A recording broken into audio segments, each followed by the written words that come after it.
Hello friends, welcome back to my YouTube channel Generic Study. Today we will discuss about new education policy 2020.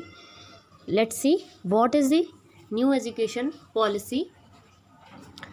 जैसे कि आप लोग जानते हैं कि कल ही हमारी न्यू एजुकेशन नई शिक्षा नीति पॉलिसी की रिपोर्ट आई है, रिपोर्ट पेश हुई है और ये रिपोर्ट दी इसने है डॉक्टर के कस्तूरी रंगानन कमेटी के द्वारा। ये रिपोर्ट 31 मई 2019 को दी गई है। इसमें इन्होंने एजुकेशन सिस्टम में बहुत बड़े चेंजेस किए हैं।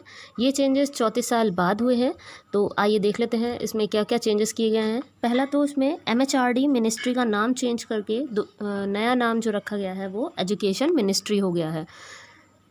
नेक्स्ट है इसमें जो पहले 10+2 का फॉर्मूला था, अब उसे 10+2 का फॉर्मूला यानी कि 10th और 12th को काउंट किया जाता था एजुकेशन में, बट अब ये जो फॉर्मूला है इसे चेंज कर 5+3+3+4 की न्यू एजुकेशन पॉलिसी आई है। तो आइए इसे समझ लेते हैं। 5+3+4 ये है क्या और ये किस चीज़ को रिप्रेजेंट करता है।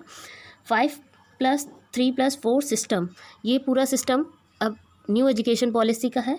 तो 5 मीन्स 5 में जो हमारी जो बच्चे छोटे होते थे 3 से 8 साल के 3 साल के बच्चे को एडमिशन दिया जाता था फाउंडेशन लेवल में, वो अब जिसमें PG है, LKG UKG है, 1 2 ये सारे जो बच्चे होते थे ये 5 साल तक के एजुकेशन 3 से 8 ईयर की एजुकेशन जो होगी वो फाउंडेशन लेवल होगी। ये इससे प्ले के माध्यम से प्ले हो गया या आंगनवाड़ी स्कूलों में सिखाया जाएगा, ये फाउंडेशन लेवल हो गया 5 ईयर। ठीक है, ये हो गया सिस्टम। नेक्स्ट 3 ईयर के लिए इन्होंने 8 to 11 ईयर के स्टूडेंट को प्रिपरेटरी फेज कहा है इसे, और इसमें 3rd 4th 5th की एजुकेशन दी जाएगी और ये भी ऐसे प्ले वे के मेथड से दी जाएगी या इसमें एक्स्ट्रा कैरिकुलर एक्टिविटीज़ को ऐड किया जाएगा। ये सारी कुछ यहाँ होगा। जो ड्रास्टिक चेंज आया है वो है यहाँ 6 7 8 से।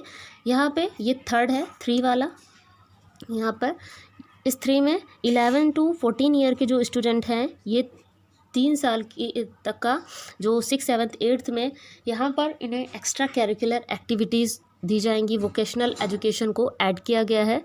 और नेक्स्ट देख लेते हैं 4 सिस्टम। यहाँ पर 4 ईयर में 14 से 18 साल के बच्चों को इनकी ये इसे सेकेंडरी एज बोला गया और इसमें 9 10th और 11th को कंप्लीट किया जाएगा। और यहाँ पर एक बड़ा चेंज ये आया है कि जो पहले बोर्ड के एग्ज़ाम होते थे वो अब ना होकर यहाँ पर सेमेस्टर एग्ज़ाम होंगे 9 10th 11 12th में। लेट्स सी नेक्स्ट जो चेंजेस हुए हैं। हमारा जो एजुकेशन सिस्टम है पहले बहुत रिजिड हुआ करता था, लेकिन अब क्या है ये फ्लेक्सिबल एजुकेशन सिस्टम में कन्वर्ट हुआ है। तो इसमें देख लेते हैं।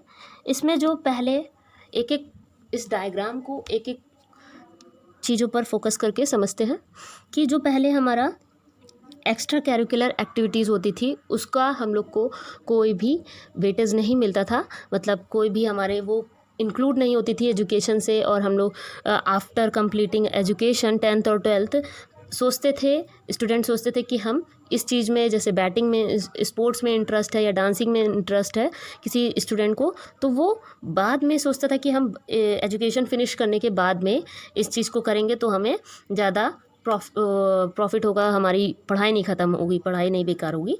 लेकिन अब क्या है, अगर आपने इन सारी एक्टिविटीज़ को, स्पोर्ट्स है या डांसिंग है या किसी भी चीज़ में आप अच्छे हैं, कोई स्टूडेंट अच्छा है, तो उसको क्या होगा, उस चीज़ के लिए एक्स्ट्रा वेटेज मिलेगा, यानी कि उसकी वो एजुकेशन भी काउंट होगी, एजुकेशन में ही काउंट होगी उसकी एक्स्ट्रा करिकुलर एक्टिविटी। और इसमें 9 10th में जो बोर्ड के एग्ज़ाम होते थे वो बोर्ड के एग्ज़ाम ना हो करके अब यहाँ पर सेमेस्टर एग्ज़ाम होंगे। नेक्स्ट है हमारा जो रोट लर्निंग, यानी कि जो पहले रट्टाफिकेशन आ रही थी कि पहले आपको यहाँ पर इतनी चीज़ें आपने जैसे पढ़ी हैं तो आपको इन्हीं चीज़ों को पढ़ के अपनी कॉपी में लिखना है और आप इसमें रट के जाइए और इसे याद नहीं आ रहा है समय पे, ये चीज़ें ये सारी अब ख़त्म हो गई हैं। इसमें यहाँ पर प्रैक्टिकल नॉलेज, क्योंकि अब सब्जेक्टिव और डिस्क्रिप्टिव और ऑब्जेक्टिव दोनों टाइप के क्वेश्चन एग्ज़ाम में पूछे जाएंगे। और यहाँ पर रोड लर्निंग को जगह नहीं दी गई, यानी कि रट्टाफिकेशन को कोई जगह नहीं है।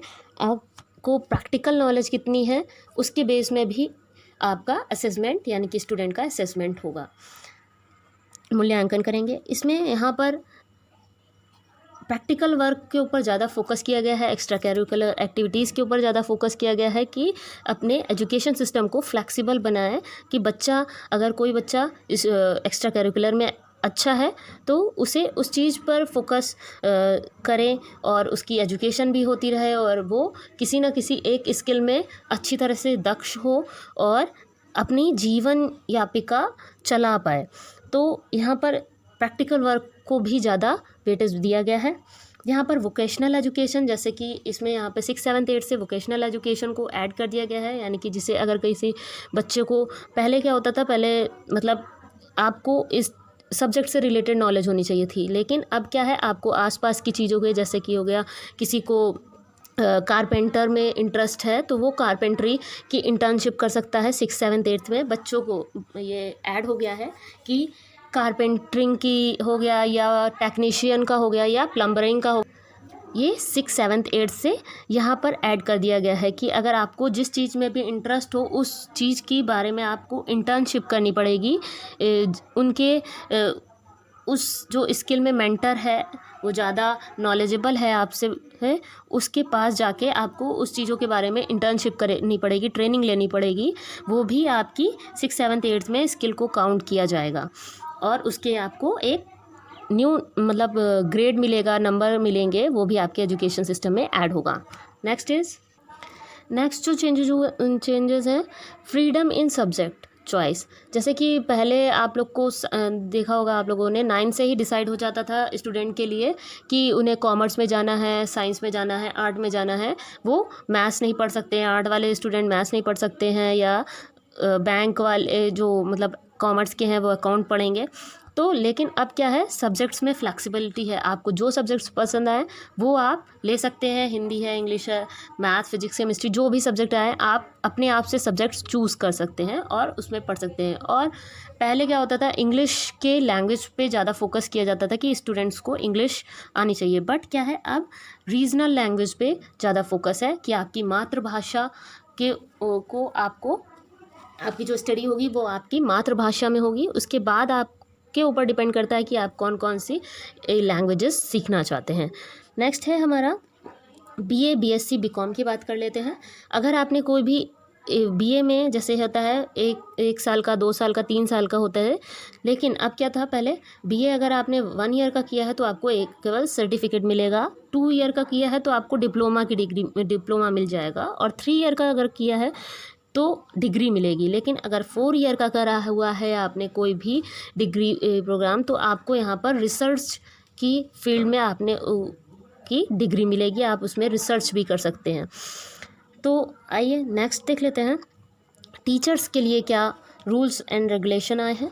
टीचर्स को प्रिपेयर किया जाएगा 2023 तक का कि वो भी इन सारी टेक्नोलॉजीज़ के वर्क को और ये सारी चेंजमेंट को सीख सके, उन्हें न्यू ट्रेनिंग दी जाएगी। और यहाँ पर बोला गया है कि every child will be out of school adapt in at least 1 skill, यानी कि कोई भी बच्चा अगर जब स्कूल फिनिश हो और स्कूल से निकले तो उसके पास कम से कम एक स्किल में वो दक्ष होना चाहिए, जिससे कि वो अपनी आगे की जो लाइफ है, जीवन यापिका, वो चला पाए।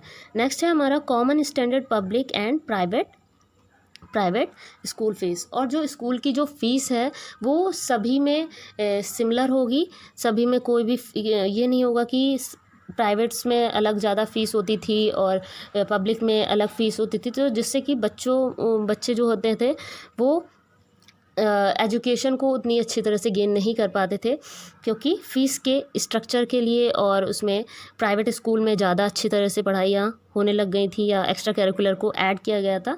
बट यहाँ पर क्या है, अब एक स्टैंडर्ड फिक्स कर दिया जाएगा फ़ीस का, तो उतनी ही फ़ीस में सभी को पे करनी होगी और कोई भी इससे ज़्यादा फ़ीस वगैरह नहीं ले सकता है। और अब क्या हो गया है, जो टीचर्स के लिए भी मस्ट कर दिया गया है, चाहे पब्लिक हो चाहे प्राइवेट हो, तो यहाँ पर टेट के जो एग्ज़ाम है, टीचर एलिजिबिलिटी टेस्ट को भी कंपलसरी कर दिया गया है। Thank you friends, thank you for watching this. Please don't forget like, share and subscribe this video.